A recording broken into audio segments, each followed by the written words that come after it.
Everybody ఈరోజు మనం 10వ తేదీ మార్నింగ్ సెషన్ సైకాలజీ బిట్ల ఎనాలిసిస్ చూడబోతూ ఉన్నాం. 10వ తేదీన జరిగినటువంటి ఈ మార్నింగ్ సెషన్లో 19 బిట్స్ సైకాలజీ నుండి రావడం జరిగింది. ఈ 19 బిట్స్ కూడా డిఎల్ఈడి బుక్ నుండి రావడమే జరిగింది. అయితే ఆ బిట్ యొక్క ఎనాలిసిస్ ఏ పేజీ నుంచి వచ్చిందో ఒకసారి మనం చూద్దాం. మొదటి బిట్, తమ సొంత ఆలోచన విధానాన్ని అర్థం చేసుకోవడం అనేది వ్యక్తి తన ఆలోచనలను తానే అర్థం చేసుకోవడం, సంశ్లేషణ చేసుకోవడం, విశ్లేషణ చేసుకోవడం, పరిశీలించుకోవడం అనేది మెటాకాగ్నిషన్, తెలుగులో స్వబుద్ధి లేదా అతి సంజ్ఞానాత్మకత అంటారు. ఇది డైరెక్ట్ డిఎల్ఈడి బుక్లోని పేజ్ నెంబర్ 115 నుండి రావడం జరిగింది. అదేవిధంగా ఇంటి పని నియోజనాలను సమర్థించే అభ్యసన నియమము ఏది అంటే మీ అందరికీ తెలుసు, లా ఆఫ్ ఎక్సర్సైజ్, అభ్యాస నియమము. ఇది direct bit page number 183 DLED book. ఇంటి పని కావచ్చు, నియోజనాలు కావచ్చు, డ్రిల్ కావచ్చు, ఇవన్నీ కూడా లా ఆఫ్ ఎక్సర్సైజ్లోకి వస్తాయి. అదేవిధంగా అభ్యసనాన్ని ప్రభావితం చేసే అభ్యాసకుని సంబంధించి కారకము. సో మనకు అనేక కారకాలు ఉన్నాయి. ఎక్కడ ఇచ్చిన ఆప్షన్ ఏదంటే మానసిక ఆరోగ్యము. ఇది డైరెక్ట్ టెక్స్ట్ బుక్ బిట్టు డిఎల్ఈడిలో 151 పేజ్ నెంబర్లో కలదు. నెక్స్ట్,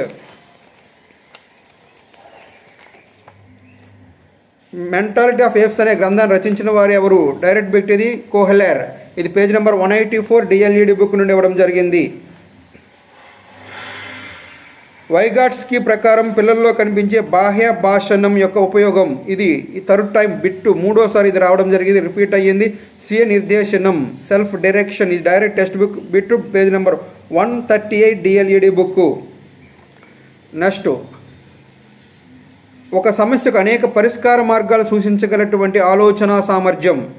ఒక సమస్యకు అనేక పరిష్కార మార్గాలు ఉంటాయి అనే విషయాన్ని సూచించే సామర్థ్యాన్ని మనము విభిన్న ఆలోచన, డైవర్జల్ థింకింగ్ అంటాం. ఇది డైరెక్ట్ టెక్స్ట్ బుక్ బిట్టు 111 111 పేజీలో కలదు. నెక్స్ట్, ఆలోచన, సృజనాత్మక, ప్రజ్ఞ అనేవి దేని కింద వస్తాయన్నాడు. సో ఆలోచన, సృజనాత్మకత, ప్రజ్ఞ అనేవి బౌద్ధిక సామర్థ్యాల్లోకి వస్తాయి. యాక్చువల్గా మన టెక్స్ట్ బుక్ ప్రకారం అయితే ఆలోచన, సృజనాత్మకత అనేవి ఎబిలిటీస్, శక్తులు అవుతాయి. ప్రజ్ఞ, విద్యా సాధన అనేది భౌతిక సామర్థ్యాలు అవుతాయి. కానీ ఇక్కడ శక్తులు అనేవి లేకపోవడం వల్ల, ఎబిలిటీస్ అనే ఆప్షన్ లేకపోవడం వలన ఆలోచన కావచ్చు, సృజనాత్మకత, ప్రజ్ఞ అనేవి భౌతిక సామర్థ్యాలుగా ఇక్కడ మనం పరిగణిస్తాము. ఇది పేజ్ నెంబర్ 220 డిఎల్ఈడి బుక్లో కలదు. నెక్స్ట్, ప్రేరేపిత విస్మృతిని ఇలా అంటారు. మీకు తెలుసు, ఉద్దేశపూర్వక విస్మృతి, కావాలని మర్చిపోవడము. ప్రేరేపిత విస్మృతిని మనము ధమనము అంటాము. ఇది డైరెక్ట్ బిట్టు పేజ్ నెంబర్ 170లోనూ ఉంటుంది, 234లోనూ కూడా ఉంటుంది అంశం డిఎల్ఈడి బుక్లో. భాషా వికాసం ఈ వికాసానికి సంబంధించింది. భాషా వికాసం అనేది డైరెక్ట్ బిట్, ఇది మానసిక వికాసానికి సంబంధించింది. ఎందుకంటే వ్యక్తి ఆలోచనల ద్వారా మాత్రమే వ్యక్తి ప్రతిస్పందించడం జరుగుతుంది కాబట్టి ఇది మానసిక వికాసానికి సంబంధించింది. ఇది direct bit page number 73 DLED book. ఉద్దీపనను ప్రదర్శించవలసిన దానికంటే ఎక్కువ స్థాయిలో ఉద్వేగాలను ప్రదర్శించే దశ. ఉద్దీపన తీవ్రత కంటే ఎక్కువ స్థాయిలో ఉద్వేగాన్ని ప్రదర్శించే దశ శైశవ దశ. ఇది కూడా డైరెక్ట్ టెక్స్ట్ బుక్ బిట్టే పేజ్ నెంబర్ 67 డిఎల్ఈడి బుక్. కాలం గడిచే కొద్దీ విద్యార్థి నిష్పాదన పెరుగుతున్న సమయంలో ఏర్పడే అభ్యసన వక్రరేఖ. మీ అందరికీ తెలుసు, ఇది ఆరోహణ అభ్యసన వక్రరేఖ. ఇది రిపీటెడ్ బిట్ మనకి ఆల్రెడీ పేజ్ నెంబర్ 191 డిఎల్ఈడి బుక్లో కలదు. నెక్స్ట్, అభిరుచులు అనేవి సహసిద్ధంగా ఏర్పడతాయి, ఆర్జితంగా కూడా ఏర్పడతాయి. ఇది direct book to page number 158 DLED book.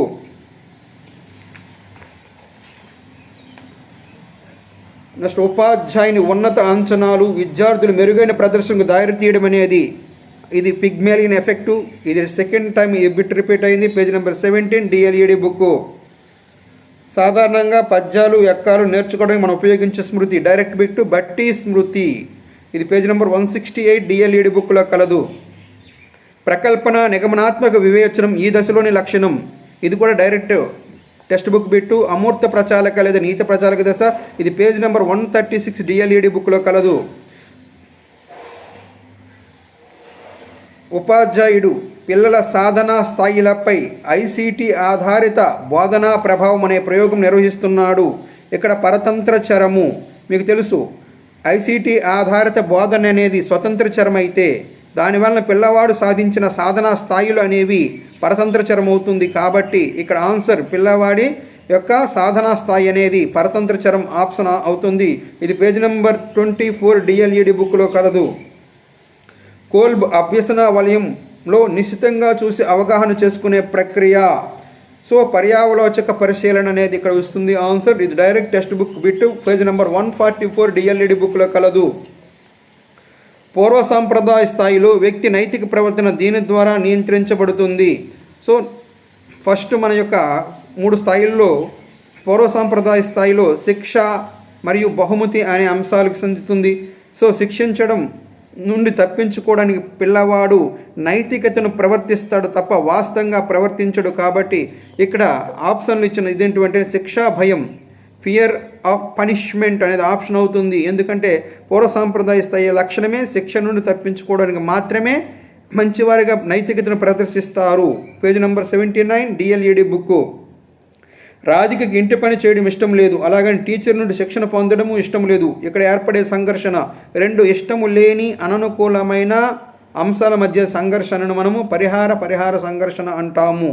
So ప్రతికూలమైన అంశాలు కావచ్చు, ఇష్టము లేని అంశాలు కావచ్చు, వ్యతిరేక అంశాలు కావచ్చు, వీటి మధ్యన జరిగే సంఘర్షణ. ఇది పేజ్ నెంబర్ 247 డిఎల్ఈడి బుక్. ఇది మనకి 10వ తేదీ మార్నింగ్ సెషన్లో ఇచ్చినటువంటి రకరకాల సైకాలజీ బిట్లు, వాటి యొక్క విశ్లేషణ. మరిన్ని వివరాల కోసము, సమాచారం కోసము, అప్డేట్స్ కోసము please subscribe my channel and share channel to your friends and family members. Thank you very much.